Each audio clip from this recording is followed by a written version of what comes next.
মানুষ তো মানুষেরই জন্য, মানুষের জীবন বাঁচাতে মানুষ কত কিছু নিয়েই না এগিয়ে আসে। কেউ রক্ত দেয়, কেউ অঙ্গ দেয়, কেউ কর্নিয়া দেয়। কিন্তু যারা দিতে পারেন আর যারা দিতে পারেন না, এই দুই ধরনের মানুষ কিন্তু এক নয়।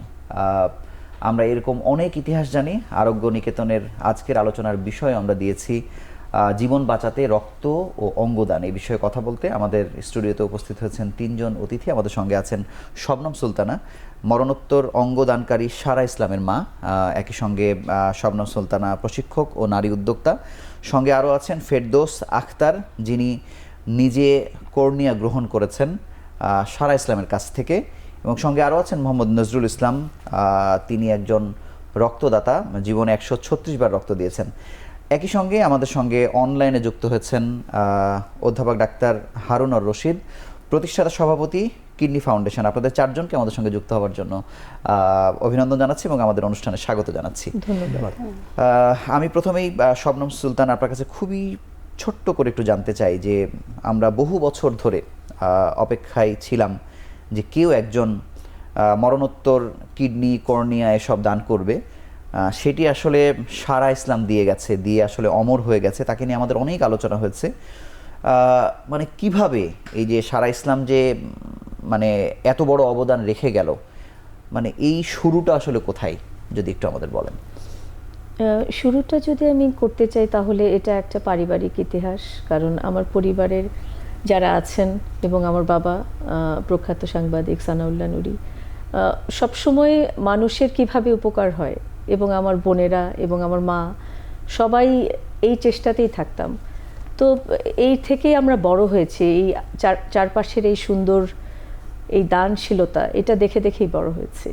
তো আমার মেয়ে সারা ইসলাম, সে ছোটবেলা থেকেই একটু একটা দুরারোগ্য ব্যাধিতে ভুগছিল, কিন্তু ওর মধ্যে যে চেতনাবোধ, মানুষকে কোনো কিছু উপকারে লাগবে, এই চেতনাবোধও আস্তে আস্তে কিশোরী বয়স থেকে ওর মধ্যে জন্মগত কারণেই হোক আর নিজের কিছুটা স্বকীয়তা দিয়েই হোক ওর মধ্যে প্রচণ্ডভাবে এবং প্রবলভাবে উঠে এসেছে। তো সেই সূত্রে ও তো জানতো ওর একটা দুরারোগ্য ব্যাধি আছে। তো মা মেয়েতে আমরা অনেক রকমের কথা বলতাম, এসব নিয়েও কথা হতো। আর এখন বর্তমান যুগে তো আগের মতো না যে কোনো অসুস্থতা আমরা লুকিয়ে যাব, মায়েরা বা পরিবার। তো সেক্ষেত্রে আমরা লুকোইনি, ও সবই মোটামুটি জানতো। তো সেই প্রসঙ্গে ও সবসময় বলতো কোনো কিছু দেওয়ার কথা, বিশেষ করে ওর ব্রেনটার কথা বলতো যে আমি আমার যে ব্রেনটা আছে আমার মনে হয় আমি একটু অন্যরকম মা, এবং এটা গবেষণাগারে তুমি দিয়ে দিও যাতে কাজে লাগে এটা অন্য মানুষের। সেই থেকে আমি মনে করছি যে সারার এই যে দিয়ে যাওয়াটা, এবং আমি যে মানে ও উদ্বুদ্ধ ছিল, আমিও উদ্বুদ্ধ হলাম, এবং এভাবেই মানে তার সারা জীবনে আপনাদের সঙ্গে যত খুনসুটি হয়েছে, আড্ডা হয়েছে, সে এই দান করার বিষয়টি বলে গেছে, উঠে এসেছে। মানে শুধুমাত্র এমন না যে আমি একটু টাকা দান করলাম বা কিছু, সে নিজের অঙ্গ দান করার ব্যাপারে উদ্বুদ্ধ করে গেছে। সেটি আপনি মেনে নিয়েই সেটি আসলে রাজি হয়েছেন। জি, আপনার প্রতি কৃতজ্ঞতা এবং সারা ইসলামের আত্মার মাগফিরাত আমরা আসলে অনুষ্ঠান থেকে কামনা করছি এবং তাকে গভীরভাবে স্মরণ করছি। আমি অধ্যাপক ডাক্তার হারুন আর রশিদ, আপনার কাছে একটু জানতে চাইবো, আপনি তো এই সারা ইসলামের এই ত্যাগের কথা আপনি জানেন, এই প্রক্রিয়ার সঙ্গে আপনিও ছিলেন। আপনার কাছে শুধু জানতে চাই যে মরণোত্তর অঙ্গদান কেন আমাদের দেশে জনপ্রিয় হচ্ছে না। আমরা একটি কেসের অপেক্ষায় ছিলাম, সেটি তো আসলে সারা ইসলাম দেখিয়ে দিয়ে গেছে, তারপরেও আসলে কেন ওই জায়গায় আমরা যেতে পারছি না? স্যার, আপনার মতামত জানতে চাই। আপনাকে ধন্যবাদ। আমরা জানি যে কিডনি বা অঙ্গদান শুরু হয় সেই দুইভাবে আমরা করে থাকি। তার হচ্ছে জীবিত ব্যক্তি যদি আত্মীয় স্বজন হয় সেখানেও কিডনি দেওয়া যেতে পারে, লিভারের অর্ধেক দেওয়া যেতে পারে, এবং লাংস বা ফুসফুসের অর্ধেকও দেওয়া যেতে পারে জীবিত অবস্থাতেও। আর মৃত্যুর পরে যেটাকে আমরা বলে থাকি ব্রেইন ডেড আর কি, এটা কেবল যখন ব্রেনের সার্কুলেশন হবে না, বন্ধ হয়ে যাবে, তখন ব্রেন কাজ আর করে না আর কি, তখন দেওয়া যাবে। মানুষের মধ্যে কনফিউশন তৈরি হয় ওই জায়গাটায় যে যখন একজন মানুষ রোড অ্যাক্সিডেন্টে মারা গেল অথবা অন্য কোনো কারণে ব্রেইন ইনজুরিতে মারা গেল, সেই ক্ষেত্রে যেটা সমস্যা হয় তখন তাকে ওই ভেন্টিলেটরে পাঠানো হয় আর কি। ভেন্টিলেটরে দিয়ে দিলে তখন তার হার্ট বিট হতে থাকে, তার ফুসফুস চলতে থাকে। তখন ওই আত্মীয় স্বজন কোনো মতেই বিশ্বাস করতে চায় না যে তার রোগীটা মারা গেছে বা তার আত্মীয় স্বজন মারা গেছে, কেননা তার ব্রেইনটা তো আহ, কথা বলতে পারছে না, কিন্তু তার হার্টের বিট তো চলছে, সে তো ফুসফুসও বাতাসও গ্রহণ করছে, তাহলে আমি তাকে ডেড বলবো কেন? এই কনফিউশনটা নিয়েই মানুষজন আহ, খুব থাকে, কনফিউশনে থাকে যে সে তো এখনো মারা যায়নি। সুতরাং তারা বলতে থাকে যে আমার যখন হার্ট, রোগীর হার্ট বন্ধ থাকবে এবং তার ফুসফুস বন্ধ থাকবে, তখন সেই ডেড বডিকে আমি দিতে রাজি থাকব। কিন্তু আপনি জানেন যে এখানে ধর্মীয় একটা বিষয় রয়েছে। জি। এখন ধর্মীয় বিষয়গুলোতে আমরা জানি যে অনেকেই অকাতরে তাদের একটা অর্গানগুলো দিয়ে দিতে চায়, কিন্তু তখন তারা বলে যে মৃত ব্যক্তির তো আমাকে, তার মৃত ব্যক্তি যে সমস্ত আল্লাহর কাছে চলে যাচ্ছে মুসলমান হিসাবে, তো সেক্ষেত্রে তাকে আবার এই কাটাছেঁড়া করা, সেটা তাদের জন্য অনেকের পক্ষেই একটা খুব খারাপ দৃষ্টান্ত হয়ে যায়। যে এই দুইটাই কারণেই আমরা দেখেছি যে বাংলাদেশে এইটা কম হচ্ছে আর কি। কিন্তু স্যার তবে মানে সারা যে আমরা যতটুকু জানি স্যার, আল আজহার ইউনিভার্সিটি আপনি জানেন, বা বিশ্বের বড় বড় বিশ্ববিদ্যালয় যেখানে মুসলিম মনীষীরাও হয়তো আছেন, তারা কিন্তু এটিকে নিষেধ করছে না। তারা কিন্তু বলে দিয়েছে এটা কেন দিতে পারবে, দেওয়ার ব্যাপারে সব নিয়মকানুন আসলে বলা আছে। বাংলাদেশে আমি তারপরেও জানতে চাই যে সারা ইসলাম এই যে জটটা যে খুলে দিয়ে গেল, তারপরেও আসলে এটি কেন সচল হচ্ছে না? সেক্ষেত্রে কি আমাদেরও প্রস্তুতি কতটা আছে সেটি আপনার কাছে জানতে চাই। এটা দক্ষতার দিক দিয়ে আমাদের ডাক্তার, নার্স সবকিছুই রয়েছে আর কি। কারণ আমরা তো কিডনি ট্রান্সপ্লান্ট করি সেই 1981 সন থেকে। জি।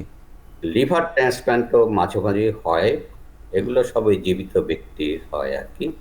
এদের একটা বয়স থাকে, আপনি হয়তো জীবিত ব্যক্তি 21 বছর থেকে 65 বছর পর্যন্ত দিতে পারে, এবং তাদের কয়েকটা বিভিন্ন রোগ থাকে, সেই রোগগুলো হুম। থাকলে অন্তর অর্গানগুলো ভালো থাকে না। যেমন কারো যদি কমপ্লিকেশন থাকে শরীরের মধ্যে, তখন ওটা যাচাই বাছাই করে দেখতে হয়। এর মধ্যে একটা বড় যেটা সমস্যা হয় সেটা হচ্ছে একটা মৃত ব্যক্তি, তার সবসময় ইনফেকশন থেকে যায়। জি স্যার। যদি ইনফেকশনের খুব জটিল ইনফেকশন হয়, সেক্ষেত্রে অর্গানগুলো বের করে সেটা দিয়ে ইউটিলাইজ করা যায় না আর কি। আর এছাড়া আর যেটা প্রবলেম হয়ে যাচ্ছে, সেই প্রবলেমটা হচ্ছে অ্যাওয়ারনেস প্রবলেম। জি স্যার। মানুষের মধ্যে সচেতনতা নাই আর কি। আমরা যে সার্ভেগুলো যে করেছি, প্রায় ডাক্তারদের দিয়ে সার্ভে করেছি, নার্সদের দিয়ে সার্ভে করেছি, স্কুল টিচার, লয়ার এবং ফিল্ম যারা তৈরি করে তাদেরকে দিয়ে, সবগুলো সার্ভেতে আমরা দেখেছি এই অ্যাওয়ারনেসটা খুবই কম। আর এই যে ডেট, আপনি যে ব্রেইন ডেটটা যে বলবেন, মানুষটা যে মারা গিয়েছে, সেই ব্রেইন ডেটটা নিয়ে আরো বেশি কনফিউশন এই হেলথ কেয়ার প্রফেশনের মধ্যেও যেমন রয়েছে, আর সবার মধ্যে সাধারণ আছে। মানুষের। কিন্তু হ্যাঁ, স্যার এটির চিন্তায় জন্য গণমাধ্যমের অনেক বেশি কাজ করার প্রয়োজন আছে। আমি আপনাকে ছেড়ে দেব, শুধু শেষ প্রশ্নটি করতে চাই যে একজন মানুষ তাহলে আগেই যদি সিদ্ধান্ত নিয়ে থাকে, তাহলে একজন মৃত মানুষ কতজন মানুষকে আসলে বাঁচাতে পারে সেটি যদি একটু স্যার বলেন। একজন জীবিত ব্যক্তি তো 4টা কিডনি ট্রান্সপ্লান্ট, অর্গানের ট্রান্সপ্লান্ট করা যায়, আর মৃত ব্যক্তি ট্রান্সপ্লান্ট করা যায় 8টা অর্গান নিয়ে করা যায়, এবং আরও যে অবদান হয়েছে সেটা টিস্যু। এই 8টা অর্গানের মধ্যে 2টো কিডনি, একটা লিভারে কিন্তু 2জন খাবার দেওয়া যেতে পারে, একটা হার্ট, 2টো ফুসফুস, ইন্টেস্টিন, তা প্যানক্রিয়াস, এই ধরনের প্রায় 8জন মানুষকে করা যায়। আর টিস্যুর মধ্যে যাওয়া যায় যে কর্নিয়া, যেটা জি। খুব সহজেই পাওয়া যায়। তাছাড়াও আপনি স্কিন দিতে পারবেন, তারপর হাড্ডি বা বোনস যেটা বলে এটা দিতে কি সারা পারবেন। পৃথিবীতে Bone খুব কমনলি দেয়া হচ্ছে কিনা bone- স্যার? পৃথিবীতে কি এটা প্রচলিত যে একজন মানুষ এরকম এত কিছু বিষয় দিয়ে যাচ্ছেন, রিসিভ করা হচ্ছে মানুষ? উন্নত বিশ্বে আমেরিকা, ইউরোপ এবং ফ্রান্স, এদের প্রায় 70% অর্গানগুলো মৃত ব্যক্তির কাছ থেকে নেওয়া হয়, এবং 30% অর্গানগুলো জীবিত ব্যক্তির কাছ থেকে আত্মীয় স্বজনের মধ্যে নেওয়া হয় আর কি। এদের কিন্তু এশিয়ান কান্ট্রিতে, ধরেন আমাদের পার্শ্ববর্তী দেশ থেকে শুরু করে এশিয়ান কান্ট্রিতে, এ হচ্ছে 10% হচ্ছে মৃত ব্যক্তির কাছ থেকে নেওয়া হয়, আর 90% নেওয়া হয় জীবিত ব্যক্তির কাছ থেকে, স্যার আত্মীয়। স্যার আপনাকে অসংখ্য ধন্যবাদ আমাদেরকে একেবারে পরিষ্কার করে সবকিছু বুঝিয়ে দেওয়ার জন্য। আপনাকে আবার অভিনন্দন জানিয়ে আপনার কাছ থেকে বিদায় নিচ্ছি।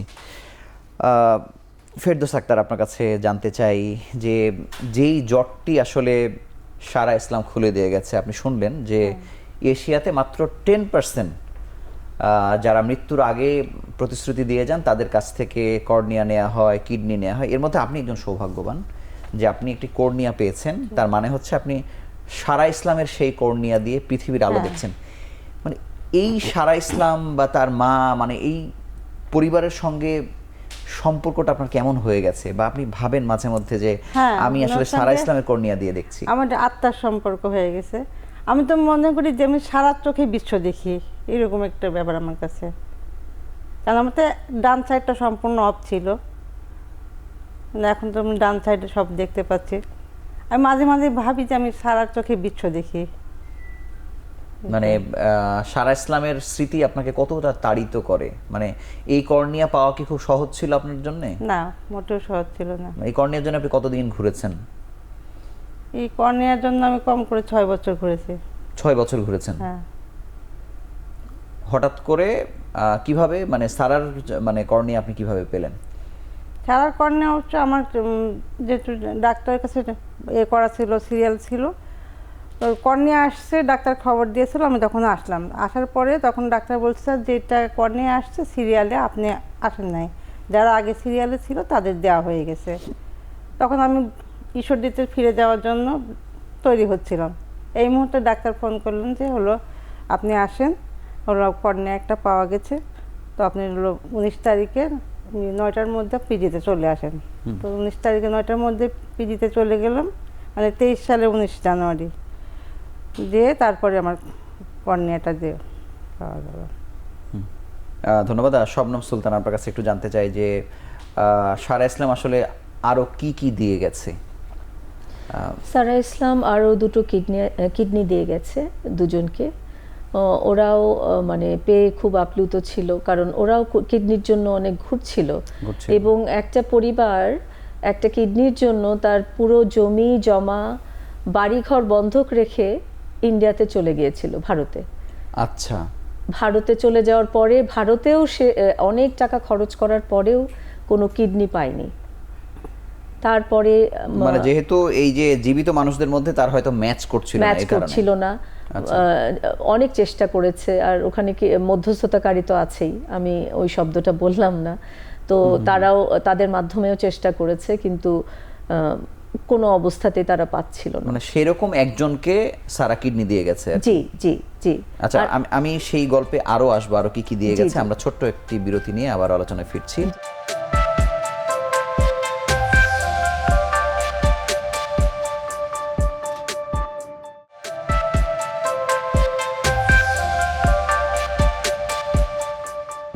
মোহাম্মদ নজরুল ইসলাম, আপনার কাছে জানবো যে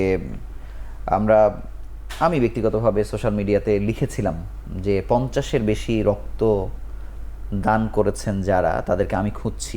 হঠাৎ করে দেখলাম যে কেউ 50, একজন ডাক্তারই আমাকে লিখে পাঠিয়েছে তিনি 58 বার রক্ত দিয়েছেন। হঠাৎ করে দেখলাম যে আপনাকে খুঁজে পেলাম, অনেকে আপনার নাম মেনশন দিল, আপনি 136 বার রক্ত দিয়েছেন। মানে এই যে এতবার রক্ত দেয়া, মানে এই ফিলিংস, এই উপলব্ধি বা এই যে দানের জন্য রেডি থাকা, মানে এটি কিভাবে আপনার জীবনে আসলো, এই রক্তদানের এই অনুভূতি? আসলে আমরা যখন মরে যাব তখন কিন্তু আমাদের শরীরে কোনো অংশই কাজে আসতেছে না। তো আমি সেই চিন্তা থেকে মনে করি যে আমি নিয়ম মেনে যদি রক্তদান করি, যদি ফিট থাকি, তাহলে আমি তো রক্তদান করতে পারবো। রক্তদানের বয়স যতদিন থাকে 65 বছর পর্যন্ত দেওয়া যায়, আজীবন দিয়ে যেতে পারবো। আপনি কবে থেকে রক্তদান শুরু করেছেন? আমি প্রথম রক্তদান করেছিলাম আমার 18তম জন্মদিনে, 1999 সালের 28শে নভেম্বর। জন্মদিনে কেন? কারণ বলা হয় যে 18তম জন্মদিনে রক্তদানের অভিষেক হয়, মানুষ অ্যাডাল্ট হয়, পূর্ণবয়স্ক হয়। আচ্ছা, মানে আপনি আপনার জন্মদিনটা সেভাবে স্মরণীয় জি। করে রেখেছেন আর কি। রাইট। কেমন লাগে এই যে রক্ত দিতে? প্রথম যখন রক্তদান করি তখন আমার ফিলিংসটা ছিল এরকম যে আমি আমার খুব অল্প বয়সে 6-7 বছর বয়সে আমার বাবাকে হারাই। তারপর আমার কাছে মনে হইতো যে আমি যদি কাউকে রক্তদান করি হয়তো কেউ আমাকে আদর করবে, আমাকে একটু ভালোবাসবে। তো আমি যখন ব্লাড দিতে যাই কাউকে, কেউ আমাকে বলে যে না তুই খুব ভালো একটা কাজ করতেছো, এটা আমার কাছে খুব ভালো প্রাপ্তি মনে হইতো তখন। মানে এটাকে আপনার এরকমও মনে হয় যে মানে সেই সবটা হয়তো আপনার বাবা পাচ্ছে, মানে এই হ্যাঁ, ফিলিংস হ্যাঁ, কাজ করে কিনা? অবশ্যই। আচ্ছা, আপনার কাছে আসবো। শবনম সুলতান, আপনার কাছে জানতে চাই যে আপনি বিরতির আগে আমাদেরকে বলছিলেন যে সারা ইসলাম এমন একজনকে কিডনি দিয়েছে, তারা জমি জমা সব বন্ধক রেখেও চেয়েছিলেন যে একটি কিডনি প্রতিস্থাপন করতে পারেননি, পরে সারা ইসলামের কাছে আসলে পেয়েছে। আর কাকে কি দিয়েছে সারা ইসলাম? সারা ওই যে আরেকজনকেও কিডনি দিয়েছে, আর দুটো কর্নিয়াও দিয়েছে। এক তো আমাদের মাঝে আছেন আমাদের ফেরদৌসী সামনে আপা, আছেন। আরেকজন আছে সুজন, ও আজকে আসতে পারলো না। আচ্ছা। ও আমাকে মেসেজ পাঠিয়েছে যে ও আসলে এই মানে সে আমাকে আম্মু ডাকে এখন। হ্যাঁ, ওর বয়স বেশি না, মানে আমি অবাক হয়ে যাই, মানে ও যখন টেলিফোনে কথা বলে আমাকে আম্মু করেই সম্বোধন করে। তো মানে সম্পর্কটা কত গভীর হয়ে গেছে যে ওকে তো কোনো কিছু বলা হয়নি যে তুমি কি ডাকবে না ডাকবে, ও নিজে থেকে ওর বের হয়ে যায়। তো এটাই আমাকে ভীষণভাবে, সারাকে তো মানে আপনারা জানেন যে একজন মায়ের জন্য একটি সন্তান হারানো কি, তারপরেও সেই হারানোর বেদনা ভুলে যাই যখন বুঝি যে ও তো অমর হয়ে আছে। এটাই আমার প্রাপ্তি। আমি যেটি জানতে চাই যে সারা ইসলাম যেই দুজনকে কিডনি দিয়ে গিয়েছিল তারা শেষ পর্যন্ত সার্ভাইভ করেন নাই, আমরা যেটা সার্ভাইভ শুনেছি। করেননি। আমি শুনেছি যিনি আরেকজন প্রথম জন যারা জমি বিক্রি করেছিল, যত্ন হয়নি। তৎকালীন প্রধানমন্ত্রীর কাছ থেকে তারা বেশ কিছু টাকাও পেয়েছিল, 25 লক্ষ টাকা, কিন্তু সেই টাকাটা কে তারা বোধহয় সুন্দরভাবে মানে কাজে লাগাতে পারেনি। আপনি বলছেন যে কিডনি গ্রহীতা যত্ন করেন? গ্রহীতা ডেফিনেটলি। কিডনির প্রক্রিয়াটা ভীষণ একটা, মানে কিডনি প্রতিস্থাপন মানেই দায়িত্ব শেষ হয়ে গেল না না না, আজীবন যতদিন বেঁচে থাকবে। মানে আমরা যেমন শুনেছি যে যেমন আমাদের এখানে প্রায় অধ্যাপক কামরুল ইসলাম আসেন, যে কিডনি প্রতিস্থাপনের পরে ডিপেন্ড করে তিনি কতদিন ওষুধ খাচ্ছেন, কতবার পরীক্ষা নিরীক্ষা করছেন, ফলো আপে আসছেন, এই সব কিছু মিলেই তার কিডনি ভালো থাকবে কি থাকবে না সেটি ডিপেন্ড করে অবশ্যই। এবং আমি আরো বলতে চাই যে যেমন যেমন সিকেডি থেকেই পরীক্ষা নিরীক্ষা ফ্রি করে দেওয়া হয়, হয়তো ডাক্তারও ফি নিচ্ছেন না, কিন্তু ওনাদেরকে উল্টো আসলে টাকা দেওয়া হয়েছে গভর্নমেন্টের পক্ষ থেকে 25 টাকা। কিন্তু এটা আসলে কেন হলো? মানে এটা তো আমাদের জন্য খুব হতাশার, আপনাদের জন্য অবশ্যই যন্ত্রণা। আমি খুব কষ্ট পাই, কারণ সারার যখন এই ওকে তো বিভিন্ন অর্গানসগুলো বাঁচিয়ে রাখা হয়েছিল, ওর তো ব্রেন ডেথ হয়ে গিয়েছিল, কিন্তু আমি পাশের রুমে বসেছিলাম, আমার চোখে অশ্রু ঝরছে, আমি বুকে পাথর বেঁধে অপেক্ষা করছিলাম যেন অপারেশনটা ঠিক মতো হয়, সুন্দরভাবে সফল করে দেন আল্লাহ, যে ওই মেয়েটা বেঁচে থাকুক। আমার পাশে একজনের হচ্ছিল, কিডনিটা নিয়ে ও আরো সুন্দরভাবে ওর জীবনটাকে এগিয়ে নিয়ে যাক। কিন্তু এরপরে যখন ওর মানে ওর যত্নগুলো হচ্ছিল না ঠিক মতো, তাতে করে তৎকালীন সরকার তাকে সাহায্য করেছেন যে প্রতিদিন তাকে 1000 টাকার ওষুধ খেতে হতো, প্রতিনিয়ত এটাকে যত্ন করতে হবে, একদম আমৃত্যু। যে কোনো অসুস্থতাই আমাদেরকে যদি প্রতিনিয়ত যত্ন না করি, যে কোনো, এটা কি সেই নারী একজন যে নারী, জি জি, দুজন নারী পেয়েছিল। তো একজন নারী ছিল খুব নাজুক অবস্থায়, উনি এমনিতেই, যে তরুণ যে নারী ছিল, আপনি একটা পোস্টও দিয়েছিলেন যে সেই তরুণ নারীর কথাই বলছি। আচ্ছা, যত্ন হয়নি, তার পরিবার থেকে তাকে যথেষ্ট অবহেলা করা হয়েছে এবং তাকে রান্না করতে হতো। এই কিডনি পেশেন্টকে সেই প্রথম অবস্থায় প্রথম 3 বছর তো তাকে কোনো একদম তোলা তোলা করে পালতে হতো, একদম বাচ্চাকে যেমন আমরা একদম তোলা করে পালি সেরকম মানে একটা বাড়ির প্রত্যন্ত অঞ্চলের একজন গৃহিণীকে যে কাজ করতে হয় যা করতে হয় এটি তারা করেছে আর কি। করেছে, এবং নিয়মিতভাবে যদি তার পরিচর্যাটা হতো এবং ফলো আপটাও যদি সুন্দরভাবে হতো, আমি মনে করি অনেক দিন বেঁচে থাকতে পারতো। যেমন আপনার পাশে একজন আছেন যে সারা ইসলামের কর্নিয়া নিয়ে এখানে এসে পড়েছেন, সেই এক্সাম্পল তো আমরা তাকে দিয়েও দিতে পারতাম। আছে, সেটা আরো এবং সুন্দর সুজন হতো। বলে যে ছেলেটা, ও তো আমার সাথে প্রতিনিয়তই যোগাযোগ করছে, ও ভালো আছে। এবং এটি আসলে মানে আপনি পরিষ্কার করলেন, আমি আসলে জানতাম না। জি, মানে এই দায়টা কিন্তু চলে যাচ্ছে ডাক্তারের ঘাড়ে বা ইনস্টিটিউটের ঘাড়ে, যে সারা ইসলামের কিডনি নিয়েছিল কিন্তু চিকিৎসকরা তাকে বাঁচাতে পারেনি। কিন্তু ভেতরের অবস্থা তো আসলে অন্য, গল্পটা অন্যরকম, যে তারা যত্ন করলে, তারা ফলো আপ করলে, তারা চিকিৎসকদের সঙ্গে যোগাযোগ থাকলে তো আসলে এই দুর্ঘটনাটা নাও ঘটতে পারতো। সেটাই আমি মনে করি। আমি আপনার কাছে আসব, আমি মোহাম্মদ নজরুল ইসলাম আপনার কাছে একটু বিস্তারিত জানতে চাই যে 136 বার, এটি কিন্তু একটা অনেক বড় ব্যাপার। আমরা হয়তো বাংলাদেশে এরকম মানুষ খুব কম খুঁজে পাবো। তো এই রক্ত দান করাটাই কি আপনার জীবনের মূল উদ্দেশ্য, নাকি হচ্ছে যে মানুষকে উদ্বুদ্ধ করা, সারা বাংলাদেশের মানুষকে জাগ্রত করা, যে আপনার মতো অনেকেই যেন রক্ত দান করতে উদ্বুদ্ধ হয়, মানে সেক্ষেত্রে আপনি আর কিছু করেন কিনা? আমার প্রথম যখন রক্তদান করি তখন হচ্ছে একটা ছেলে অ্যাপ্লাস্টিক এনিমিয়া ছিল, বয়স্ক অল্প, ক্লাস 8-এ পড়তো আমাদের গ্রাম এলাকায়।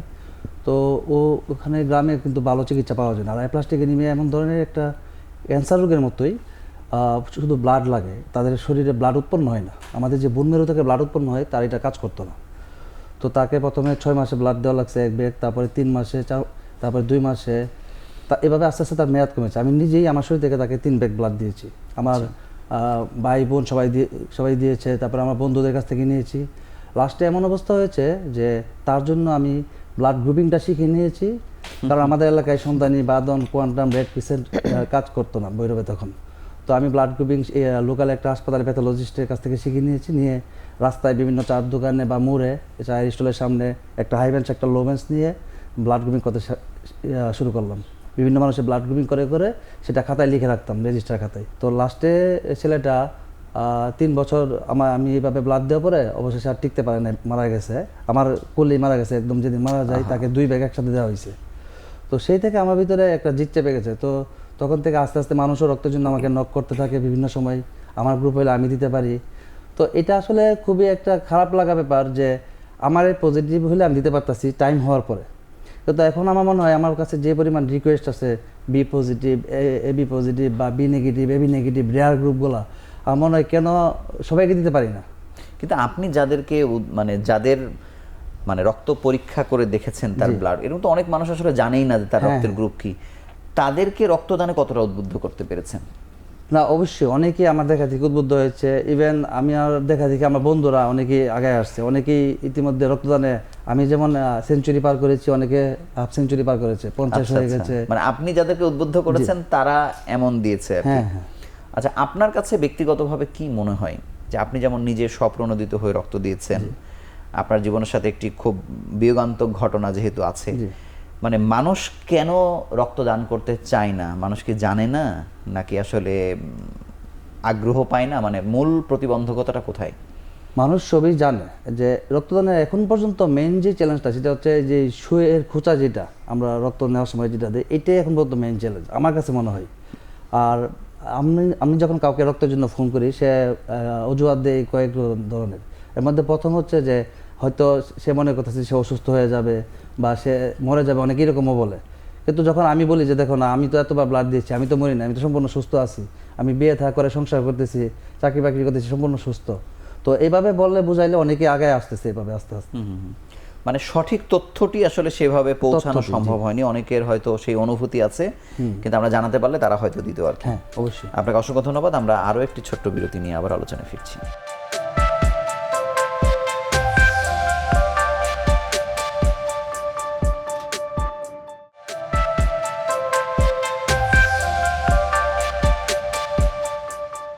ফেরদৌস আখতার, আপনার কাছে জানবো যে আপনি যেমন সারা ইসলামের কর্নিয়া নিয়ে নিজে দেখছেন, কাজটা নিশ্চয়ই অনেক সহজ আপনার কাছে এখন মনে হয়েছে। কর্নিয়া পাওয়ার আগে পর্যন্ত আপনার কাছে এটি একটি জটিল একটা ব্যাপার ছিল যে আমাকে কে দিবে কর্নিয়া, কিন্তু আপনি পেয়ে গেছেন। আপনার হয়তো আপনিও সৃষ্টিকর্তার কাছে চেয়েছেন, হয়তো ব্যবস্থা হয়ে গেছে, কিন্তু আপনার বাংলাদেশের মানুষের কাছে কি আবেদন? আপনি আসলে দিতে পারবেন কিনা আমি জানি না, কারণ আপনি যেহেতু আরেকজনের কর্নিয়া নিয়ে আসলে হ্যাঁ, আছেন, ডাক্তার বলছে আমি দিতে পারবো না।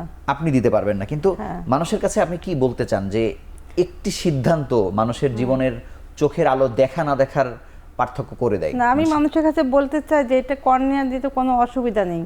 এই জন্য সবাই আমরা যারা জীবিত আছি তারা যাতে চোখে দেখতে পারি, ভালোভাবে বিশ্বটা দেখতে পারি, সব কাজগুলো ভালো করে করতে পারি, এই জন্য যারা দিতে পারেন কর্নিয়া তারা দিলে আমাদের সবার উপকার হবে।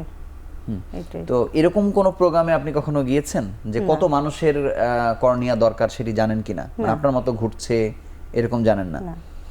আচ্ছা, সারা ইসলাম সম্পর্কে আপনি কতটুকু জানেন সেটা একটু জানতে চাই, যে সারা ইসলাম আপনাকে কর্নিয়া দিয়ে গেছে। তো জানি যে মেয়েটা অনেক ভালো, অনেক বুদ্ধিমান ছিল, এই জন্য এই কাজটা সে করতে পেরেছে, অনেক সাহসী ছিল। ধন্যবাদ। শবনম সুলতান, আপনার কাছে জানবো যে এই যে বাংলাদেশের একমাত্র ঘটনা সারা ইসলামের ঘটনা, সেক্ষেত্রে মানে এটি যেন আরও হয়, এটি নিয়ে তো চিকিৎসকরা বহু বছর চেষ্টা করছেন, এখনও তারা করে যাচ্ছেন। মানে আপনাকে ঘিরে বা সারা ইসলামকে ঘিরে মানুষকে উদ্বুদ্ধ করবার জন্য কার্যক্রম কি চলছে? আমি ব্যক্তিগতভাবে চাই যে এটা অনেক প্রচারণা পাক, কারণ ওকে তো পায়োনিয়ার বলা হয়, প্রথম সূচক একটা এই যে কিডনি দাতা। এবং কর্নিয়া অনেকেই দিয়েছেন, মরণোত্তর কর্নিয়াও তো সম্ভবত অনেকেই হয়তো পেয়ে দিয়েছেন, থাকতে মানে পারেন। কাজটি তুলনামূলকভাবে সহজ অঙ্গদানের চেয়ে আর কি। হ্যাঁ, জি। বাট এরকম মানে এই প্রচারণাটা আমার মনে হচ্ছে যে একটু থেমে গেছে বোধহয়। থেমে গেছে। কিন্তু আমি চাই আজকের অনুষ্ঠানের মাধ্যমে আমি চাই যে এটি ঘরে ঘরে প্রচার পাক, এবং আমাকে যে কোনো প্রতিষ্ঠান যারা সমাজসেবামূলক প্রতিষ্ঠান, এবং আপনাদের মতো এই যে এখন টিভি, আপনারা আমাকে ডেকেছেন, আমি নিজেকে ধন্য মনে করছি যে এটির মাধ্যমে আবারও শুরু হতে হতে একদম প্রত্যেকটা ঘরে ঘরে পৌঁছে যাক, যে না আমরা অঙ্গদান করব। কিন্তু আমি একটি বিষয় আপনার কাছে জানতে চাই যে অধ্যাপক হারুনা রশিদ যেটি বলে গেলেন যে কাজটি কেন এত জটিল, কেন কাজটি মানুষ করছে না, অনেকগুলো প্রতিবন্ধকতার কথা উনি বলেছেন, যে মানুষ দিতে চায় না, ভয় পায়, ব্রেন ডেথ অবস্থায় দেয়া যায় কিনা, তার তো হার্ট সচল আছে, নানা ধরনের বিভ্রান্তি আছে। এগুলো আপনাদের মধ্যেও তো ছিল, আপনারা কেন পারলেন? মানে এই পারার কারণ কি? আপনারাও কি এই বিষয়গুলো জানতেন না? সবকিছুই আমাদের যিনি ছিলেন আইসিইউতে, যিনি ডক্টর ছিলেন, কাউন্সিলর যিনি ছিলেন, ডক্টর কাউন্সেলিং সজীব, করেছেন। জি আচ্ছা। জি, উনি আমাকে সবকিছুই বলেছেন। সবকিছু বলার পরেও আমার মনে হয়েছে যে সারা তো আসলে অমর হয়ে থাকবে, সারা এরকমই, ও অমর হয়ে থাকার মতোই একজন ব্যক্তিত্ব ছিল। সে 20 বছর 2 মাসে চলে গেছে আমাদেরকে ছেড়ে, কিন্তু এর মধ্য দিয়ে অনেক শিক্ষণীয় অনেক কিছু দেখিয়ে গেছে, আমাদের বাংলাদেশে দেখিয়ে গেছে। এখন বিশ্বে, উন্নত বিশ্বে তো মানে এটা হচ্ছেই, কিন্তু আমাদের বাংলাদেশে আজ পর্যন্ত তো তার নামই, এবং আমি খুব খুশি হই ওর যখন নামটা আসে বিভিন্ন প্রশ্নপত্রে বিশ্ববিদ্যালয়ের, যে বাংলাদেশের প্রথম মরণোত্তর কিডনি দাতা স্মরণ করছে। হ্যাঁ, এবং শুধু স্মরণের জন্য না, ওর যে উদ্দেশ্যটা দেয়া, যে আমি যেটাতে সাহস পেয়েছি, আমার এই সাহসের পেছনে আমার পরিবার এবং আমি নিজেও কিছুটা। আপনি পরিবারের কথা বলছিলেন, যেমন আপনি সানাউল্লাহ নুরী 21 পদকপ্রাপ্ত সাংবাদিক, তাকে আমরা স্মরণ করছি। তার সঙ্গে কি আপনার মেয়ের তার নাতির সারা ইসলামের দেখা হয়েছিল? ওর কখনো দেখা হয়নি, অত্যাশ্চর্যজনক ভাবে যে সে এটা ভেতরে বহন করেছে। আচ্ছা, সেটি দেখা হয়নি, অথচ তার সাংবাদিকতার সে যথেষ্ট পারঙ্গম ছিল, নিজে নিজে অনেক কিছু, সে পুরো, এবং কোটা আন্দোলনে তো সারা ইসলামের ভূমিকা ছিল, এবং অনেক আন্দোলনে, যে কোটা আন্দোলনের ফলশ্রুতিতেই তো এই 24-এর গণ অভ্যুত্থান, যেটি রেশ ধরে আসলে এত দূর এসেছে। ও বিভিন্ন সময়ে, এবং আজকে মুগ্ধ যে চলে গেছে পানি পানি করে, সারাই হয়তো সবার আগে দাঁড়িয়ে বুকে গুলি পেতে দিত। সেটি আমার মনে হয়েছে, আপনার সাথে এই বিষয়ে কথা হয়েছে যে মানে সারা ইসলামকে হয়তো ঘরে ঠেকিয়ে রাখা যেত না, মানে যে পরিস্থিতি বাংলাদেশে হয়েছিল। আমার ছেলেও বেরিয়েছে, সবাই, কাউকে আসলে ঠেকিয়ে রাখা যায়নি। একমাত্র ছেলে আমার বেঁচে আছে, রিয়াসাত ইসলাম, তো ওকেও কিন্তু ঠেকিয়ে রাখা যায়নি। রিয়াসাতের একটা বন্ধু চোখ হারিয়েছে, কিন্তু চেয়েছিলাম আমি এই সন্ধানীতে যোগাযোগ করতে শুরু করি, কিন্তু আসলে আনফরচুনেটলি ওর রেটিনাটাই নষ্ট হয়ে গেছে, রেটিনাটা নষ্ট হয়ে কর্নিয়াটাও নিতে পারবে না সে। আপনার কাছে আসবো মোহাম্মদ নজরুল ইসলাম। নিশ্চয়ই আপনি মন্ত্রমুগ্ধের মতো শুনছেন অবশ্যই। যে মানুষের মানে দানের কোনো শেষ নেই, শেষ নেই। মানে কতভাবে মানুষ আসলে মানুষকে বাঁচাতে পারে। আমি আপনার কাছে জানতে চাই যে এটি ছাড়া, মানে যেহেতু আপনি বহুবার রক্ত দিয়েছেন, এই যে বাংলাদেশের মানুষকে সচেতন করবার জন্য আরও কোনো পদ্ধতিকে আপনি অবলম্বন করেছেন কিনা?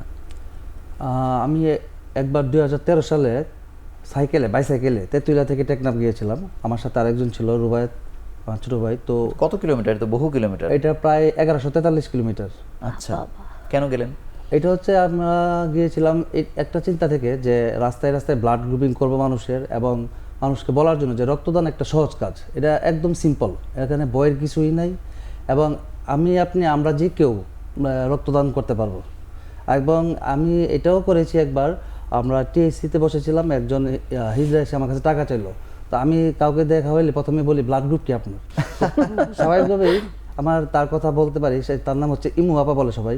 তো তাকে জিজ্ঞেস করলাম যে আপনার ব্লাড গ্রুপ কি? সে বললো এবি পজিটিভ। আপনি কি ব্লাড দিবেন? বললো যে হ্যাঁ দিব, তোমরা তো আমার ব্লাড নিবা না। পরে আমার কাছে সিকিডি থেকে একটা রিকোয়েস্ট আসলো, ব্লাড কিডনি ট্রান্সপ্লান্ট হবে, তো এখানে ব্লাড লাগবে, এবি পজিটিভ 2 ব্যাগ। তো আমি ওই টিএসসিতে ছিল ইমু আপা, নদী আপা, এদের 2জনকে সাথে করে নিয়ে গেলাম, এবং তাদের ব্লাড গ্রুপ সব কিছু ক্রস ম্যাচিং, স্ক্রিনিং সব ওকে আছে, কোনো জীবাণু পাওয়া যায়নি, এবং তারা 2জনই ব্লাড দিয়ে আসছে, এবং ওই কিডনি প্রতিস্থাপনটা সম্পূর্ণ সফল হয়েছে। আচ্ছা, তার মানে হচ্ছে আপনি বলছেন যে মানে সে যে পর্যায়েরই হোক, যে মানে পর্যায়েরই হোক। রক্তদানের ক্ষেত্রে কোনো ধরনের কোনো বাধা নেই বেসিক আর কি। যে নিয়মটা এটা হচ্ছে 18 এবং বছর এই থেকে 1143 কিলোমিটার আপনি ভ্রমণ করলেন সাইকেলে, এবং এখানে বাইসাইকেলে। কত মানুষকে এরকম রক্তদানের ব্যাপারে উদ্বুদ্ধ করেছেন?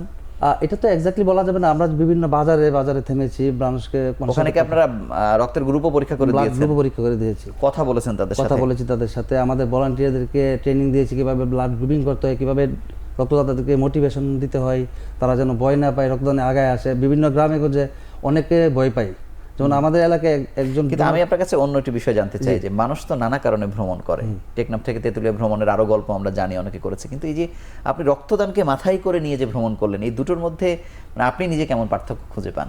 না, অবশ্যই অনেক পার্থক্য খুঁজে পাই, কারণ আমরা যেটা করেছি একটা কজ নিয়ে, একটা উদ্দেশ্য নিয়ে, যে আমরা মানুষকে রক্তদানে উৎসাহিত করব এবং আরো ভলান্টিয়ার সৃষ্টি করবো, যাতে মানুষের মধ্যে ছড়িয়ে দেওয়া যায় রক্তদানটাকে। আপনার মানে মোটা দাগে কেমন মনে হয় যে কত মানুষকে আপনি উদ্বুদ্ধ এই জীবনে করতে পেরেছেন? আপনি নিজেও দিয়েছেন, কত মানুষ হয়েছে বা চিনেন যাদেরকে? এক্স্যাক্টলি বলতে পারি না, তবে আমি এটা বলতে পারি যে আমার ফেসবুকে আমার সাথে যারা এড আছে বা যারা ব্লাড দিয়ে, বেশিরভাগই ব্লাড রিলেটেড কাজ করতে গিয়ে পরিচয় হয়েছে। আপনাকে অসংখ্য ধন্যবাদ। আমরা আরও একটি বিরতি, অর্থাৎ শেষ বিরতি নিয়ে আবার আলোচনায় ফিরছি।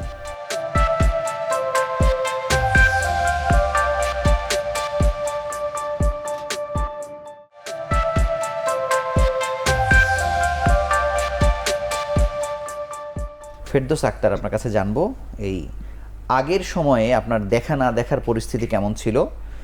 কর্নিয়া নেয়ার পরে অনেকে হয়তো মনে করে যে নিজের চোখে দেখার যে প্রশান্তি মানে তেমন হয়তো না, এরকম অনেকে মনে করে থাকে। সারা ইসলামের কর্নিয়া দান মানে গ্রহণ করার পরে আপনার দৃষ্টিশক্তি কেমন? অনেক ভালো। মানে অনেক ভালোটা কেমন? অনেক বাম চোখের সঙ্গে ডান চোখের খুব একটা পার্থক্য নেই। মানে আপনি কি সবকিছু দেখতে পান কিনা? হ্যাঁ, আমি তো আগে দেখতে পেতাম, একটা ভাইরাস হয়ে চোখটা হয়ে গেছিল। তারপরে কিছুদিন কষ্ট হয়েছে, যতদিন কর্নেটা না পাই। কর্নেটা পাওয়ার পর থেকে আর তোমার কোনো কষ্ট মানে নেই। এই যে আপনি সারা ইসলামের কর্নিয়া দিয়ে দেখছেন, আপনি কি কি দেখতে পান, কি কি পান না সেটি জানতে চাই। সবকিছুই দেখতে সবই পাই। আপনি দেখতে পান? হ্যাঁ। তার মানে কোনো ধরনের কোনো অস্বস্তি? না, আমি কোরআন তেলাওয়াত করতে পারি, কোনো সমস্যা হয় না। আচ্ছা, তার মানে হচ্ছে যে এটি মানে একজন সাধারণ মানুষ যা দেখে হ্যাঁ, আপনি একদম অবিকল সাধারণ। তেমন দেখছেন আর হ্যাঁ। কি। আচ্ছা, আমি মোহাম্মদ নজরুল ইসলাম আপনার কাছে আবারও একটু জানতে চাই যে এই যে রক্তদান নিয়ে আপনার যে পেরেশানি, যে রক্ত দিয়ে একই সঙ্গে মানুষকে উদ্বুদ্ধ করা, আর কি করবার ইচ্ছা আছে বা রাষ্ট্রকে কি বলার আছে? এখনো আসলে যত লক্ষ ব্যাগ রক্ত আসলে লাগে ততটা আসলে তৈরি হচ্ছে না, কিন্তু এই দেশেই তো সেই মানুষই তো আসলে আছে, আমরা আসলে দিচ্ছি না। আমরা হয়তো চিন্তা করছি যে আমি এখন ঘুমিয়ে আছি, অমুক জায়গায় কেন দিতে যাব, দিতে যাওয়ার পর আবার এক ধরনের মনের অজান্তে রক্ত যারা গ্রহণ করছে তারা হয়তো এই যাতায়াত ভাড়া দিতে চায়, ডাবের পানি খাওয়াতে চায়, সেটাও আমরা অনেকে আবার নিয়ে ফেলছি। মানে একজন রক্তদাতাকে কেমন হওয়া উচিত? মডেল রক্তদাতা কেমন হবে? না, অবশ্যই একজন মডেল রক্তদাতা যে হবে সে সম্পূর্ণ নিঃস্বার্থভাবে রক্তদান করবে। জি। এবং আপনি জানলে খুশি হবেন যে বর্তমানে কিন্তু চিকিৎসা প্রযুক্তি অনেক আগে গেছে। আগে শুধু আমরা ব্লাড দিতাম, এখন কিন্তু প্লাটিলেট দেওয়া যায়, 15 দিন পরে পরে প্লাটিলেট দেওয়া যায়। এই যে আমার যে 136 বার হয়েছে এর মধ্যে কিন্তু 48 বার হচ্ছে হোল ব্লাড, বাকি 88 বার মানে হচ্ছে সম্পূর্ণ platelet। ব্লাড দিয়েছেন 48 বার, 48 বাকি বার। হচ্ছে প্লেটলেট দিয়েছেন, প্লেটলেট। যেটি 15 দিন পর পর 15 দেয়া দিন পর পর যায়। দেওয়া সেটি একটি যায়। গুরুত্বপূর্ণ তথ্য। হ্যাঁ, অবশ্যই, কারণ এটা আমাদের শরীরে বাঁচে 7 থেকে 9 দিন। সেই হিসাবে হেমাটোলজিস্টরা আর একটা লাভও আছে না রক্ত দান করতে গেলে, আপনি বারবার স্ক্রিনিং এর মধ্যে থাকছেন, এই বেনিফিটটা হ্যাঁ, অবশ্যই। আমার সম্পূর্ণ কি পরীক্ষা আসলে করায়? এইচআইভি টেস্ট হচ্ছে, তারপরে এইচসিভি টেস্ট হচ্ছে, এইচবিএসএসজি হচ্ছে, বিডিআরএল হচ্ছে, ম্যালেরিয়া হচ্ছে। তারপরে আবার প্রতিবারই আমি ব্লাড দেওয়ার পরে নতুন করে ব্লাড সঞ্চার হয়, নতুন ব্লাড সৃষ্টি হয়। এবং রক্তদানে আপনারা আরও শুনলে অবাক হবেন যে হৃদরোগের ঝুঁকি কমে, হার্ট অ্যাটাক, স্ট্রোক এইসবের ঝুঁকি কমে। কখনো মানে মানুষ এসব জানলে তো আসলে রক্ত দেওয়া হ্যাঁ, উচিত। অবশ্যই। এবং আমি সবসময় বলি, আমিও আপনার মতো এত দিই নাই, টুকটাক রক্ত দিই, কিন্তু আমি একটা কথা সবসময় বলি যে রক্ত কে কবে চাইবে সেটির জন্য বসে না থেকে নিজে গ্রহিতা খুঁজে রক্ত দিয়ে আসে, Right. যে কার রক্ত লাগবে, আমার টাইম হয়ে গেছে, আমি রক্ত দিতে চাই। আমিও তাই বলি। শবনম সুলতান, আপনার কাছে জানতে চাই যে আমি যতবারই আপনি সোশ্যাল মিডিয়ায় আমার সাথে কানেক্ট আছেন, আপনার সঙ্গে বিভিন্ন সময় কথা হয়, আমি যতবারই আসলে আপনাকে দেখি, আমি কিন্তু আসলে সারা ইসলামকে দেখি। এই এত বড় কাজ করবার পরেও মানে এখনো তো অনেক পথ বাকি। বাংলাদেশে যদি এমন হতো ওই যে 90% আর 10%, উন্নত বিশ্বে 90% আসলে এই ক্যাডেভারিক ট্রান্সপ্লান্ট যেটাকে আমরা আসলে বলি, এটিকে আসলে 90% না নিয়ে যেতে পারলে অন্তত 50% যেন নিয়ে যেতে পারি। সে কারণে আমাদের আরও কতগুলো উদ্যোগ আসলে নেওয়া প্রয়োজন, রাষ্ট্রের আরও বেশি কত উদ্যোগগুলো নেওয়া উচিত বলে আপনি মনে করেন? আপনি আমাকে প্রশ্ন করলেন, আমি আপনাকে প্রশ্ন করছি, এবং রাষ্ট্রের কাছে আমার প্রশ্ন, আমাকে কি কি করলে আমি চাই যে 90% মানুষ উপকৃত হোক এই যে অঙ্গ প্রদানের মাধ্যমে। কারণ আমরা ডক্টর হারুনুর রশিদ স্যারের কাছে শুনলাম যে 8টি অঙ্গ দান একটা মানুষ দিতে পারে। একটি মানুষ দিতে পারে, এবং সারা বাংলাদেশে যদি এই ব্যবস্থা থাকতো, আমি বলেছি ওর ফুসফুস থেকে শুরু করে ওর সব কিছুই নেওয়া যেত, সবগুলোই খুব ভালো অবস্থানে ছিল। এবং মানে আমরা দুঃখজনকভাবে আমরা সবগুলো ওর কাজে সব লাগাতে পারিনি। অঙ্গগুলো আমরা দিতে পারিনি। তো আমি একজন মা হয়ে আমি এই যে মানে আমার কষ্ট ভেতরে চেপে রেখে, কিন্তু আমি চিন্তা করেছি যে মানুষের উপকার, যে আরো 8টি মানুষ যদি উপকৃত হতো, 4 জন হয়েছে, আবার আরো যে মারা গেছে 4 তার জন। জন্য আপনি কষ্ট পাচ্ছেন যে সে বেঁচে থাকলে হয়তো আপনি সারা ইসলামকে অন্যভাবে বেঁচে থাকার গল্প মানুষকে শোনানো যেত। একেবারে। আর সারাকে নিয়ে একটু কথা বলতে জি, পারবো? অবশ্যই। সারা হতে চেয়েছিল কার্টুনিস্ট, ও প্রচন্ড সুন্দর ছবি আঁকে। আমরা দেখেছি। আমার আরেকটু ইচ্ছে আছে যে হয়তো সাধ্য নেই, কিন্তু ইচ্ছে থাকে মানুষের অনেক কিছুই, একা একা অনেক কিছুই করা যায় না। তো আমার ওর মিনিয়েচার ছবিগুলো নিয়ে, কার্টুনগুলো নিয়ে আমার একটা প্রদর্শনী করার ইচ্ছে আছে। এবং এটাও একটা উদ্বুদ্ধ করার কিন্তু আরেকটা মাধ্যম, কারণ সারা যত বেশি প্রচার পাবে আমাদের বাংলাদেশের মানুষ তত বেশি উপকৃত হবে। বটেই। কারণ সারার এই দানটা তো আসলে ছোট্ট একটা কিছু না, এটার পেছনে অনেক মহতি উদ্দেশ্য ছিল। কিন্তু সারা ইসলাম এটি দান করার পরে আপনার আশপাশের মানুষ বা অনেকেই তো এটি জেনেছে, আপনি কি ব্যক্তিগতভাবে কাউকে দেখেছেন যে সে একইভাবে উদ্বুদ্ধ হয়ে মানে দেয়ার ব্যাপারে উদ্বুদ্ধ হয়েছে, ভেতরে ভেতরে নাম লিখিয়েছে, এরকম কি দেখেছেন? আমি অতটা দেখতে পাইনি, দেখতে পাননি। কারণ মানুষের মধ্যে এখনো রয়ে গেছে কুসংস্কারচ্ছন্ন মন রয়ে গেছে। মানুষ মনে করে যে এই যে ইসলামিক দৃষ্টিকোণ থেকে মনে করে যে এটা একটা নিষিদ্ধ কাজ। ইসলামই তো আসলে বলেছে এটি দেবার আসলে ব্যাপারে। সূরা মায়দাতে কত নাম্বার আয়াতে আমাদের ডক্টর দুলাল স্যার বলে গিয়েছেন যে ওখানে স্পষ্ট লেখা আছে মানুষের কল্যাণের জন্য আমি সবই দিতে পারবেন। অঙ্গদানের মতো মহৎ কাজটি আমি করতে পারি। তার চেয়ে এই কোরআনের মতো সত্য আর তো কিছু নেই। আলোকে আলোকিত জিনিসটাকে তো আমরা মানে নেগলেক্ট করতে পারি না। আপনি যেটি বলছেন যে সারা ইসলামের কাজ সারা ইসলাম করে দিয়ে গেছে, আপনি সেখানে অনুমতি দেওয়ার ক্ষেত্রে যতটুকু জেনেছেন, বিশ্বাস করেছেন, করে ফেলেছেন। কিন্তু এটি রাষ্ট্র কিভাবে এটি ক্যাপিটালাইজ করবে বা এটি কিভাবে প্রচার করবে, এটি রাষ্ট্রকে আসলে এটা ভেবে নিতে হবে। আমি বললাম যেমন এই যে পাঠ্য বইয়ে যেটি এসেছে, এটিও কিন্তু একটি গুরুত্বপূর্ণ ব্যাপার যে মানুষ অন্তত একবার হলেও জানছে যে সারা ইসলাম কি, তার কাজটি কি, সেটি কিন্তু মানুষ জানতে পারছে। ওর প্রশ্নে আসছে। প্রশ্নে আসছে। আমি চাচ্ছি যে ওর নামে কিছু হোক, কিছু হোক, মানে যদি জাতীয়করণ- এমন হতো একটি অধ্যায়তেও যদি এটি আরো বিস্তারিত আসতো, তার পরিচিতি আসতো, সে কাকে দিল। ওর জীবনী, ওর যে ছোট্ট একটা জীবনে যে কত কিছু ওর, আমি বলবো বর্ণাঢ্য জীবন, আমরাও এত বছরেও হয়তো ওর মতো কাছাকাছি আসতে পারিনি বা আসবো বলে মনেও হয় না, তারপরেও চেষ্টা করি। এবং মানে বাংলাদেশের মানুষের কাছে আমার একটাই আবেদন যে সবাই এগিয়ে আসুন।